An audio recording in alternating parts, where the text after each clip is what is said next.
Hello, this is Diann from Diann Abroad. The show is In the Know, her podcast show. I'm an international solo nomad, an author, a travel blogger, and a photographer.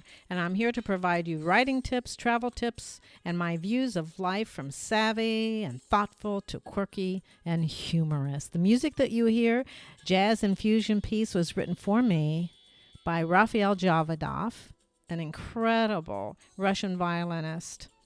We thank him for that music, of course. And I hope you enjoy the show. Good morning, Diann Schindler here. Today I'm going to be talking about Airbnb restrictions. The title of the program is Airbnb Restrictions International Cities Part 2. Oh no, you haven't listened to Part 1? Part 1 was Airbnb restrictions on the United States cities. But no worry if you didn't listen to that program. Look at the episode notes of this program and you can access the link to Airbnb Restrictions Part 1 on U.S. cities. If you followed me at all, you know, as a solo nomad for the past 3 years, I have traveled to 40 countries, over 5 continents. I've used Airbnb 70% of the time and have never had a problem. So I trust Airbnb. As a matter of fact, I trust it so much that if you're interested, and if you're interested as a first-time Airbnb renter, you can check the episode notes for a $40 coupon off for your first time renting an Airbnb. It's a win-win situation. When you use that $40 coupon off, I get $40 off my next rental of Airbnb. That's how much I like Airbnb. I'm going to talk to you today about, 6 different international cities that have been clamped down, that have clamped down on Airbnb. And the first one is Amsterdam in the Netherlands. For now, Amsterdammers can rent. They can rent out their entire home or their apartment for 60 nights out of the year. And Airbnb collects 6% of tourist tax on all the bookings for the city, just like hotels in the city. But in January, this coming January, the count will drop to half, to just 30 nights a year rather than 60 nights a year. So there'll be fewer renters. On top of that, Airbnbs can host a maximum of 4 adults at a time in an apartment. So, for example, if you have a bachelor party or a bachelorette party and you're going to Amsterdam, or you're going to Amsterdam with your family, you have to be limited to 4 people at a time in an apartment. But staying in a private room is still a good way around the new system. It's 30 nights a year. If it's fewer than 4, if it's just you, a private room is the way to go. Our second city is Mallorca, Spain. I'm disappointed about this one for sure. I mean, I haven't gone to the Netherlands yet. It's kind of pricey there. But I've been to Spain. I go to Spain every year, and I every year plan to hop over to Mallorca.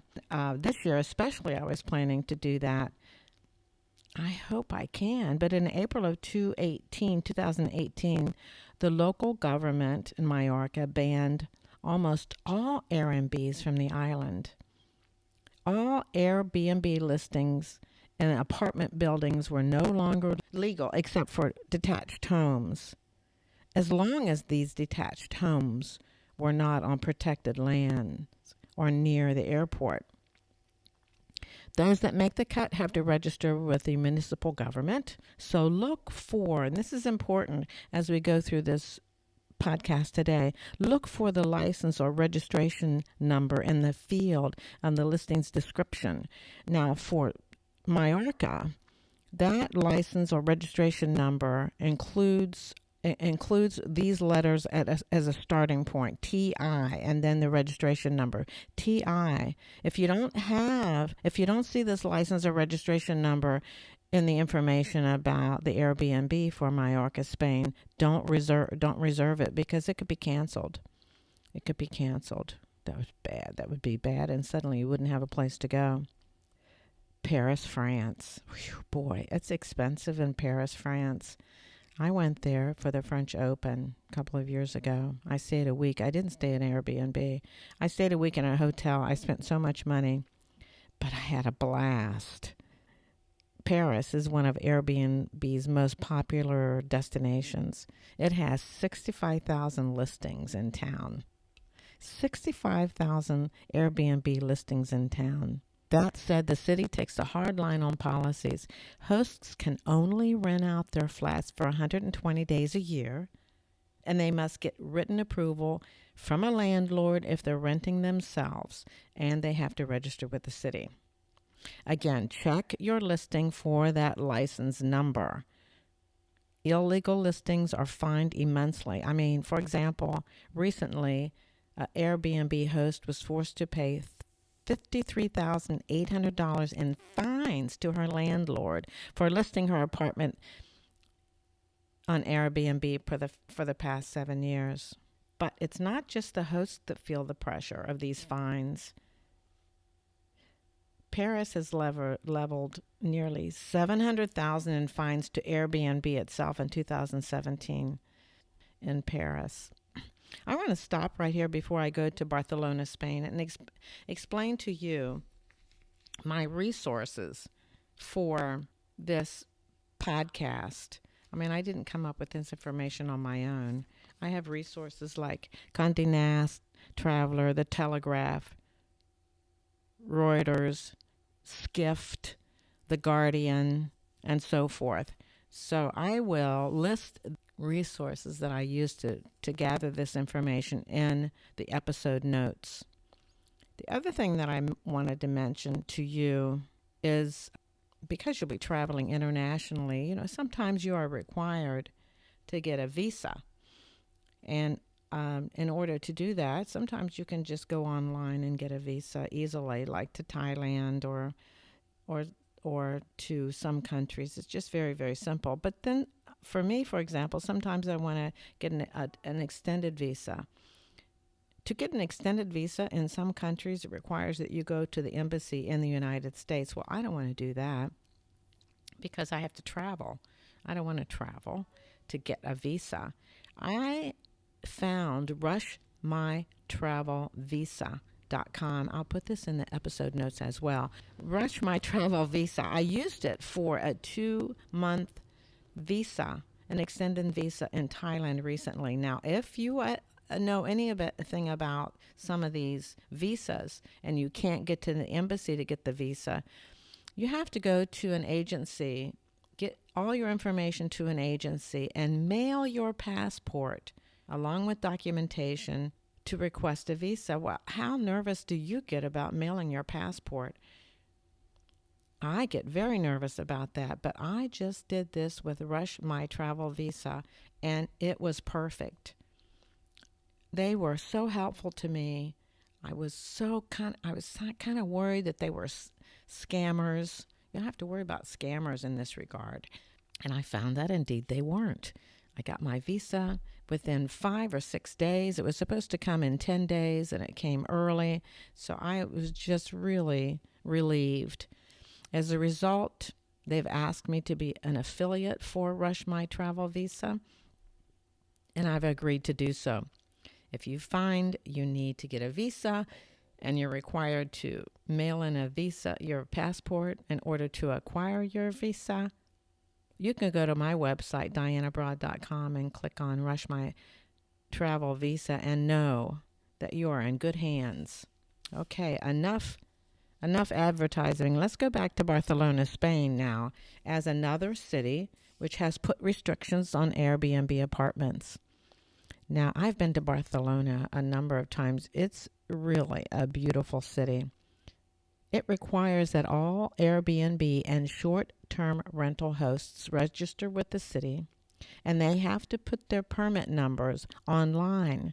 Again, the permit numbers, the license number, and in the case of Barcelona, the number begins with HUTB, followed by 6 numbers.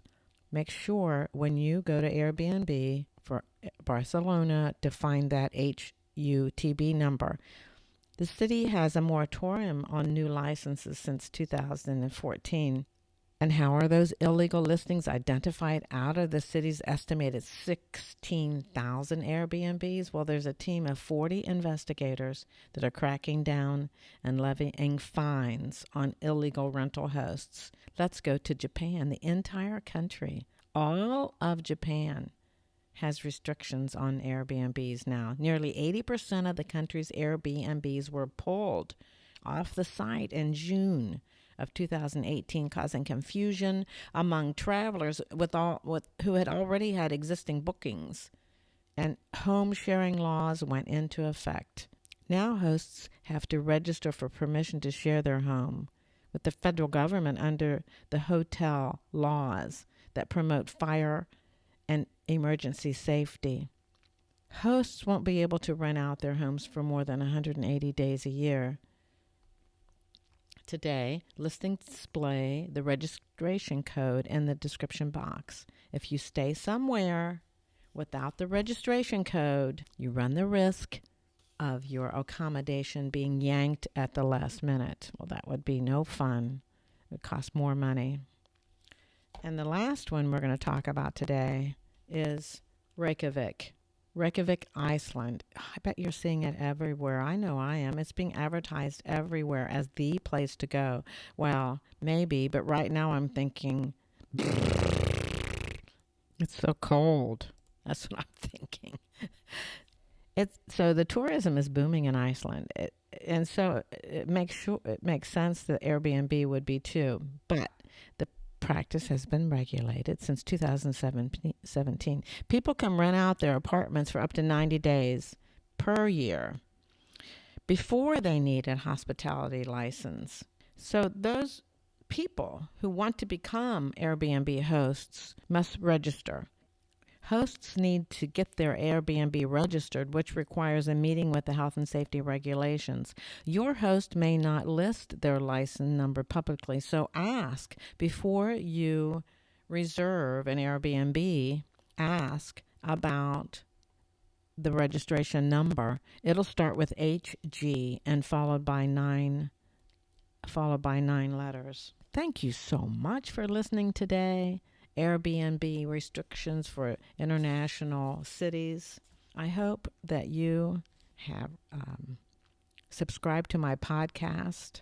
It's really going well. As a matter of fact, I learned today my podcast show, In the Know, is ranked 5th in Iceland.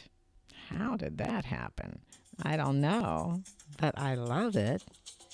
Stay tuned for more. Please comment and subscribe. I hope to see you soon on my podcast show.